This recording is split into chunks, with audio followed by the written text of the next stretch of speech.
Hey guys, I'm Rantasmo. You might be noticing that I'm not on camera right now, and the reason for that is that I tried something a little bit different for this episode. I spoke with Droege and Mike Rose, who are actor-producers responsible for such videos as Planet Unicorn and Fagny and Gacy, which I talked about in my episode on web series a while back. Drew also does the Chloe Sevigny videos, which you may have seen on YouTube. If you're a fan of web series such as The Guild or The Legend of Neil, you might recognize Mike as characters from those series as well. Most of this is strictly audio, although I did edit in a few clips from some of the videos that I talk about in the interview. So if you're unfamiliar with anything, you can get kind of an idea of what we're talking about. So without further ado, here is my interview with Mike Rose and Drew Droege. Thank you so much for joining us, guys. Thanks for having us. Yeah, our pleasure. We actually have something of an indirect connection. I think you guys might know Dave Seeger and Tom Kaufman. Of course, yeah, we love They're from where you're from, Central Michigan area? Yeah, we actually went to college wow. together. I was in a couple of TV shows of theirs. Oh, cool. That's awesome. Listeners might know them from, if you're unfamiliar, the show IKEA Heights. They produced that. Mm-hmm. And you guys have actually done a lot with Channel, that's a Channel 101 show, which you guys have actually done a lot with. One of the best known is Planet Unicorn. Could you maybe kind of describe that for those who haven't seen it? Sure. Planet Unicorn. Well, in the beginning, it like Star Wars, it says what it's about. A gay boy wish for a planet full of unicorns. Planet Unicorn, Unicorn Planet. In the future, an 8-year-old gay boy named Shannon found a magic lamp. He wishes for a flying car, a fur coat, and For jacket. a fur jacket, and a planet full of unicorns. And then we see this planet full of unicorns. 3 unicorns named Cadillac, Feathers, and Tom Cruise. Now, where did, I guess this is kind of a cliche question, but where did this idea come from? This is Mike's idea. Yeah, like something, an animated thing, because we knew some people who did animation who were up for helping us, and just the idea came from like kind of 80s cartoons that were kind of gay or just super sweet and like sugary sweet and subversively gay and feminine. So, and unicorns, and then it kind of took off. That's actually had kind of a comeback lately with, I don't know if you guys, like the new My Little Pony cartoon is a big thing now on the internet especially. I've heard that, and yes, and didn't the My Little Pony creator contact you? Wasn't that the thing? The lady that created, or she wrote for My Little. Was it Lauren Faust or someone else? I'm not sure. I know some merchandising people who did Planet Unicorn or My Little Pony stuff. Interesting. Yeah, Mike and our friend Tyler like sort of came to me and asked me, and I was just a voice on it, and we sort of got together to do that. Well, he says he was just a voice, but like I've known Drew for a very, very long time, so it's like when I have him come in and do something, it's not like anything that someone else can just come and do. It's specifically for him. Well, but we didn't know that if like who was going to be what part, like who was going to be what character, and so we were just sort of like maybe Feathers, the southern sassy one, and then like the Cadillac will be the sassy Latino, and Tom Cruise will just have a really super gay voice. That didn't get decided until we were in the studio, like about to record. We're like, oh yeah, I guess we should do different voices for each character. And when Mike was singing that theme song, because we did the first one, it was almost like 6 months before it came out. It was a long time. Yeah. And I couldn't get it out of my head. And so like, it was just like, when it became this viral hit, I think a lot of it is that song. And I think too, to your credit, is that it is so sweet. It is such a gay thing that never makes lewd, crass sex jokes. It's such like an 8-year-old innocent view of being gay and sort of that identity. And it's, and it's so simple, Yeah. And that was like in 2006, and to see like young kids coming out at very young ages, it's and I don't know, like that Basic Bitches video. I'm like, oh my God, good, so wonderful. I love that. Little gay boys just doing things on the internet, directly or indirectly. Like I hope I somehow helped like crack that idea that like maybe when kids are little, they know they're gay and they think people are cute and they like Tom Cruise. Another Channel 101 show you guys did was Fagny and Gacy. Yes. Can you give us a bit of background on that? That was just that started as a joke because Yeah. somebody said, Drew and Mike, Drew and I- please make another show together. and Mike started as a joke. Mike was like, we have a cop show that's coming out called Fagny and Gacy. And then one night, I remember it was in front of the Ramada. We had just done a show, and you were like, we should make that into a show. And Yeah. it was like, and we both love those 80s. Oh, we love Cagney and Lacey and those 80s, you know, I mean, any show about lady cops, like, you know, and with that also have like personal problems and have like, you know, all these lives at home, and yet also have to solve crimes and put people behind bars. And so we just sort of like, what would our version of that be? I've seen him at that Mexican restaurant down on Broadway. Have we eaten there? I don't think so. On Broadway? Mexican? No, I don't think so. On Broadway. And also, just we would, I don't know, whenever we were around each other, just act like an older gay man who liked antiques, who would just over talk and get really detailed about some stupid like bush they saw. Like, I really like that bush. I like the gorgeous shape of it. bush. You could probably prune it into any shape. I wonder if it's annual or perennial. I don't know. Just like it's an annual.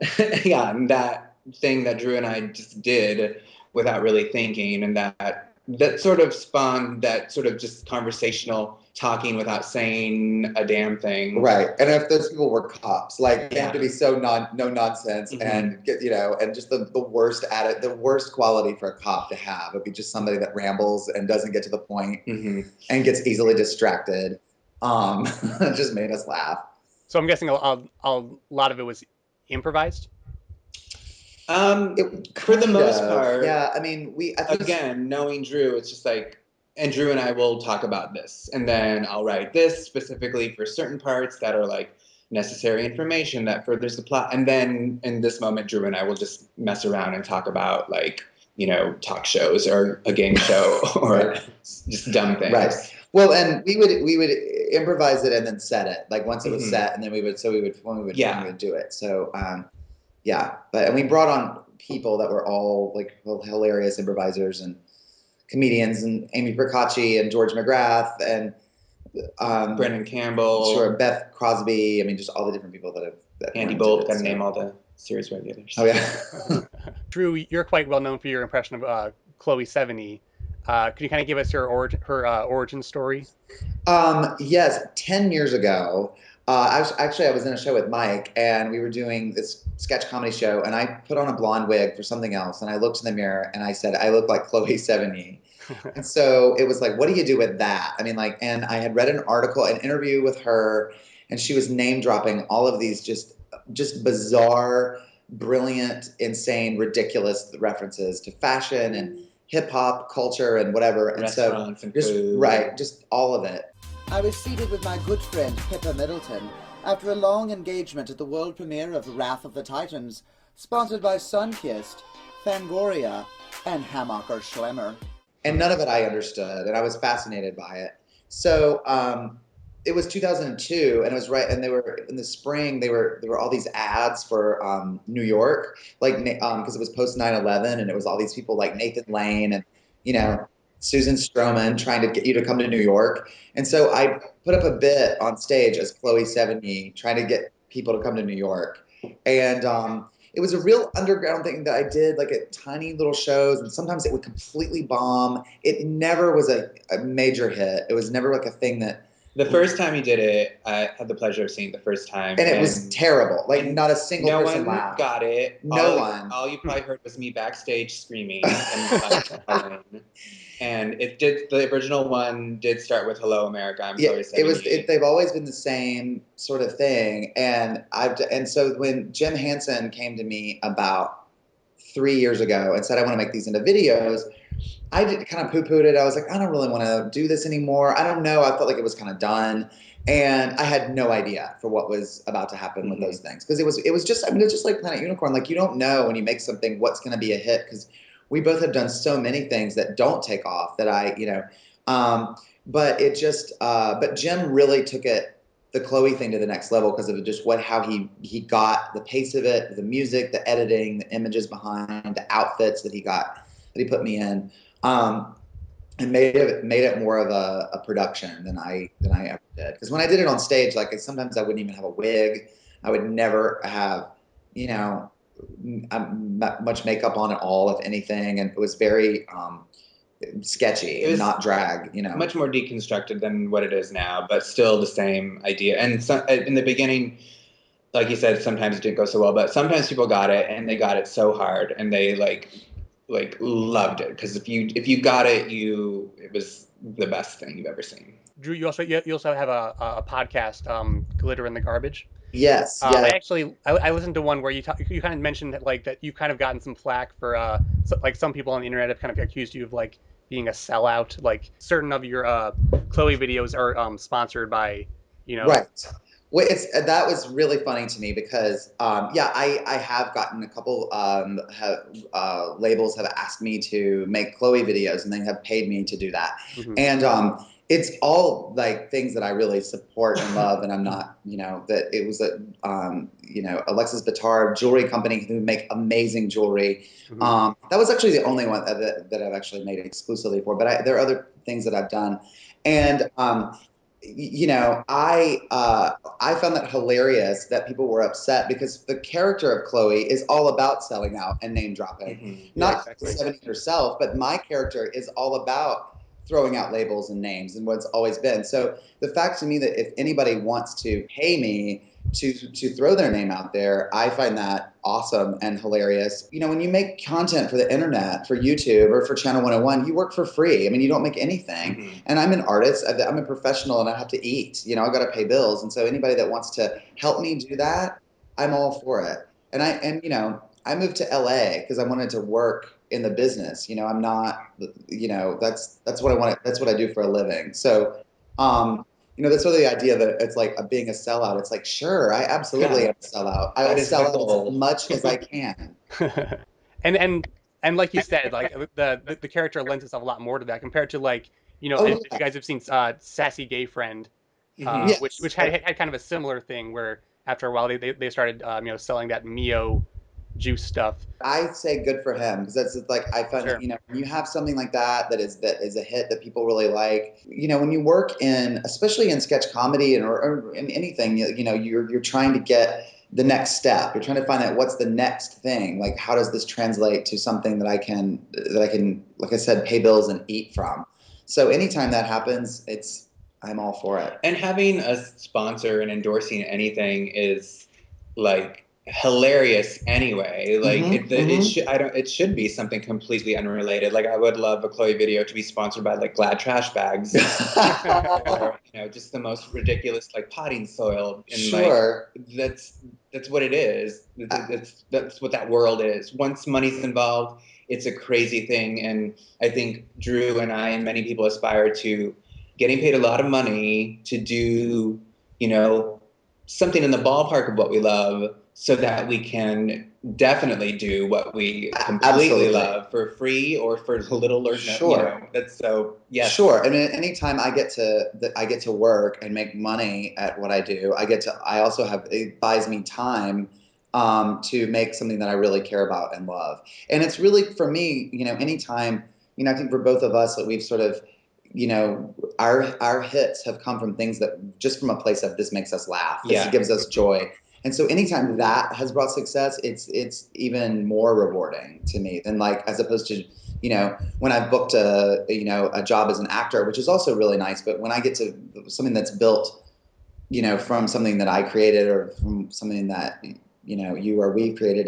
it's even better. So one impression that you're maybe not quite as well known for, but it's, I think, just as awesome, is the Tanya Roberts video you did.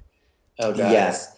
I want to say first that I love his impression of Tanya Roberts, most because I've known Drew for so long, I've seen him do so many things. So Tanya Roberts is one specifically where I feel like I don't recognize him. And I'm like, that is Everything is different.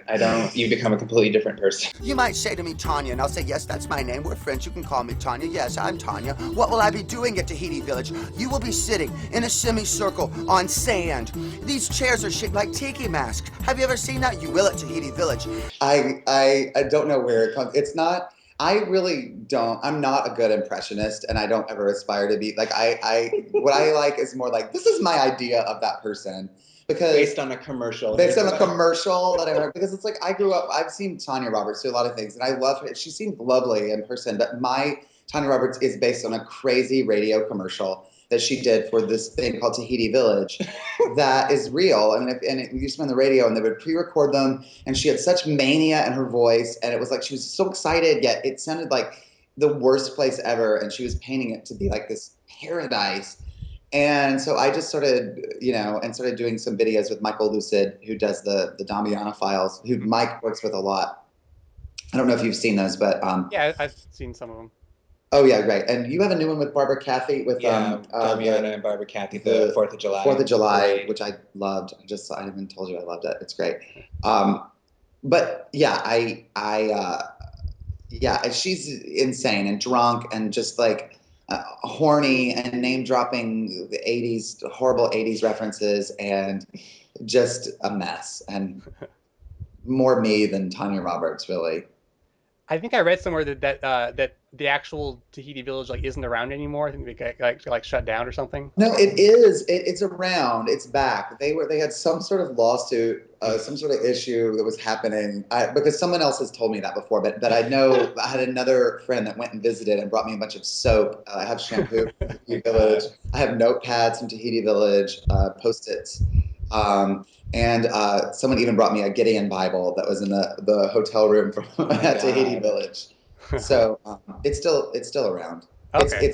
It's near Vegas somewhere. Bibles are so Tahitian. Just like barbecue chicken pizza and ranch dressing. Pillowy steaks. Pillowy steaks, buttery chickens. Gross. So, Mike, you co-wrote, and I believe you co-wrote and co-produced a parody of the Noms Gathering Storm ad, which is the worst, that went viral a while back on Funny or Die, which both of you appeared in. Soon, gay people will start falling out of the sky. Onto our homes. Onto our churches? And onto our families. How did that come about? Well, I think the day it got a lot of buzz, the Gathering Storm one, I was just like instant messaging. I was instant messaging with my good friend, Emmy Award-winning writer Liz Feldman, who wrote on The Ellen Show and writes on Two Broke Girls right now, which we've all been good friends for a very long time. And we were instant messaging, and then I watched it, and I was like, you have to watch this. And we were just instant messaging jokes, making fun of it. And then I said, do we need to shoot this? Do we need to like respond to this immediately? And we were like, oh yeah, let's do it. And we emailed our friend Lauren Palmagiano, who works at Funny or Die, and she was instantly on board. And the next day, me and Liz got together and wrote it. Lauren got on like getting celebrities to come do it.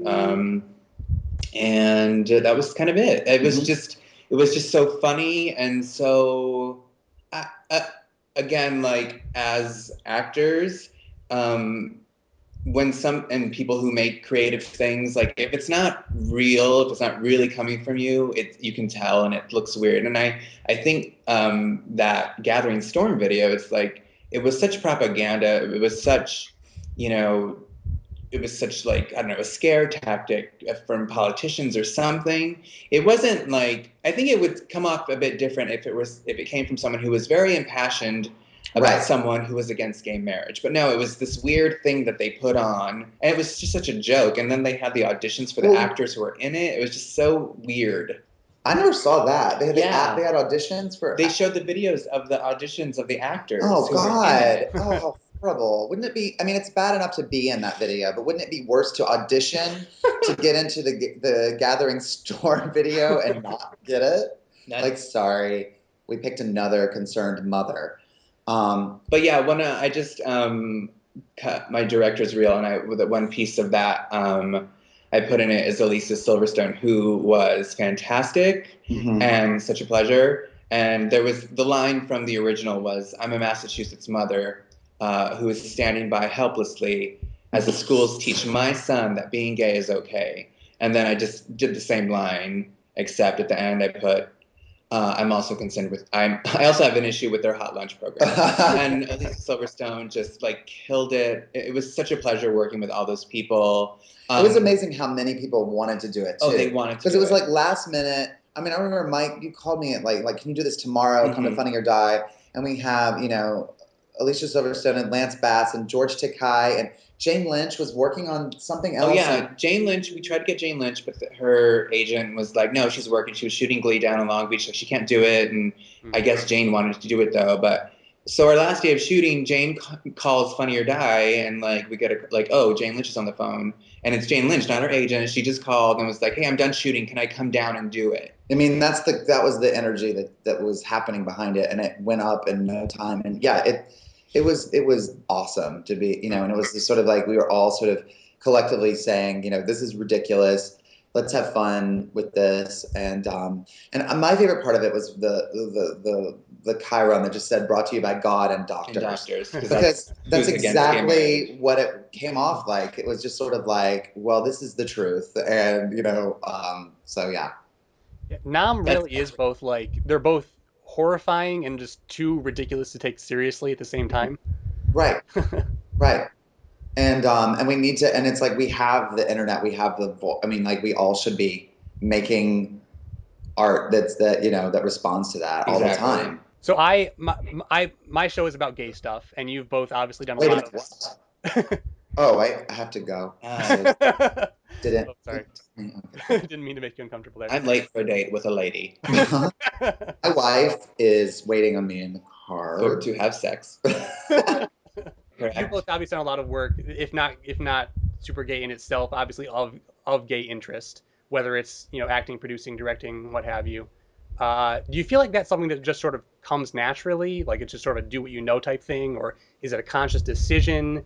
Or is it just a coincidence? Yeah, I mean, I think it's a little bit of both. I mean, I feel like it is like we were talking about, like, you know, write what you think is funny, do what you know. I mean, I feel like we both sort of, you know, came up in the Groundlings, which is a very very gay friendly but mostly straight white male organization, like all the comedy places are. And so it's like we're very comfortable within that structure as well. Like I don't think there's nothing that I do that is like necessarily explicitly for gay people. I don't think of it like that. It's sort of like, I'm always happy to do whatever is like the material, like the role or the writing for something that I care about or whatever. So, I mean, I think it's a little bit of both. I hate to sort of say, that I only do stuff for the gay community, but it's certainly part. I don't know if I'm making a point at all, but yeah. No, you are, and I think I understand what you're asking. Like I've never set out to. I'm going to make something gay. I need to make a stand. I need to have a show of presence. It just happened to be that. Like obviously something like Planet Unicorn and Faggot and Gacy are very gay, but I think we were just interested in the characters and that's what it was. But then what comes naturally is us being those people and whatever that idea and I think is. too, before, I mean, for me, I will definitely say before, Planet Unicorn and the Chloe videos, I was mainly performing with and for a lot of straight nerds, and that was sort of where I was very comfortable. And so now it's certainly a little bit different and widened out, but I feel like my stuff was certainly embraced there before it was embraced by the gay community, because I think what I was doing was weird and not necessarily the most overtly in your face. It was obviously gay, but not making that point. So, and I think because there's a lack of that, not so much gay things, but things that could be perceived as that, things that aren't promoted because they don't like the demographic of these things. We're going to make this, this type of entertainment happen because there's a demographic and there's money behind it. Like the internet brought along people who are like, no, I'm just making something because I want to make it. Right. And there's such a deficit of things that are just like, I'm going to make this because I want to. And what was I going to say? Oh, like straight nerds are like a lot of my fans. Yeah. And I think that's huge. And I think Planet Unicorn was not just for gay people. It wasn't just gay people who liked it. It was that really spanned everything. And that was like 13-year-old girls loved it. I mean, or whatever, I mean, it's like, so yeah. Actually, Mike, come to think of it, you were on the Guild not too long ago. Damask is a reversible fabric. It's sewn with one warp yarn and one weft yarn, and it was invented in the Byzantine era. Oh, it's really interesting. And delete! No? Oh, not my longsword. Oh, you tiny monster. The Guild is great. I'm longtime friends with Felicia Day, and we improvised together in some deep. And again, like, it's so great. I wonder if, like, maybe 10 years ago we could have all said to each other, oh, we're going to be doing all these things and it's going to make an impact. Because it's really just like, oh, I mean, I'm going to go hang out with my friends and do this thing. And, oh, what are my lines? Oh, let's do this. And but it's so much fun. And I knew it was popular, but I don't think I realized how popular it was. And I get spotted for the Guild so many times. I went to Comic-Con a couple years ago, and people were like screaming Valkyrie at me, just like, probably who knows where they came from, like kind of round, awkward white guys who, may or may not have been gay, but like they would scream across the street Valkyrie, and I was like, yeah. I think too, like when you're on the internet and you do stuff online and people like what you do, they feel really personally connected to it because it's just you and you're in their computer. They're not, and you're not a huge star like on TV where everybody might know you, or in a movie. You're in someone's phone, you're in their computer, and when they like it, they feel like they really like it. I mean, the fans are so loyal, and so it's a different meaning because they feel like they discovered it because there's so much online too. When they like something online, they're like, I found this. It's not just what was on NBC tonight, what you've been told, or what was on HBO, or whatever. It was like this was actually found. So the dark side of that is that some people online are crazy. Have you guys had to deal with quote unquote haters or any kind of online craziness as a result of?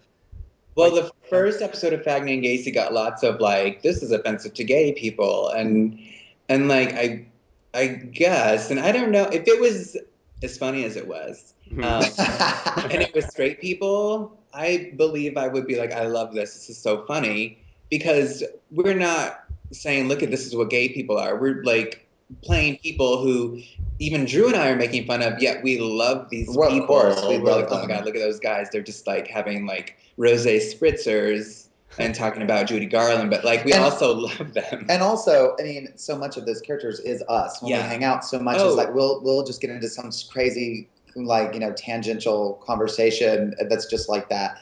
But yeah, I mean, I've definitely gotten some pretty hateful comments on and you just can't really take much into stock with that. I mean, like some people will find on Facebook or Twitter and write nasty things.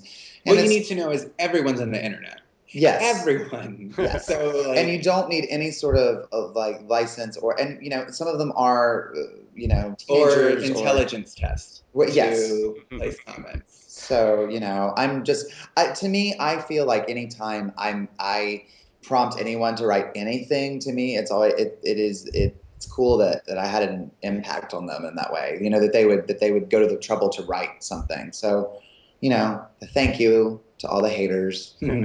But I mean, I don't feel. I mean, and Perez Hilton's been so good to me and put my videos up a lot. And Perez attracts a lot of the comments that are and you have to realize that like people get horrible things said about them all the time. I mean, I can't imagine what it would be like to be one of these, one of the big movie stars, and you really couldn't go anywhere without, running into some horrible headline printed about you or whatever. And that's our culture. And you realize it's all part of this sort of sick entertainment Mhm. thing, and you just can't take any of it.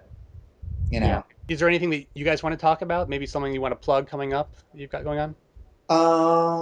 Drew's got doing a lot of stuff at Outfest this year. I'm in a couple of films at Outfest in LA. I'm in a film called Sassy Pants, which is going to be on July 14th at Outfest. And then we're in some shorts. So we're in musical we're shorts. I'm in 2 shorts in Outfest, and you're in the same ones. The same ones, yeah. Which is so we'll be around Outfest. Also, I'm performing in Vegas. If anybody, I'm doing Fabulous Vegas, which is going to be the weekend of the 13th, 14th, and 15th of July. So next weekend, with Jessica and Hunter and Johnny McGovern and Caswell and Sherry Vine, and it's going to be a blast at the MGM Grand. So stop by and meet Chloe and have a cocktail. Should be fun. I will be home with my dog. Awesome. Well, Mike Rose, Drew Droege, thank you guys so much for joining. Thank you. Have a great day. Thanks. You too. Bye. Take care. Bye-bye.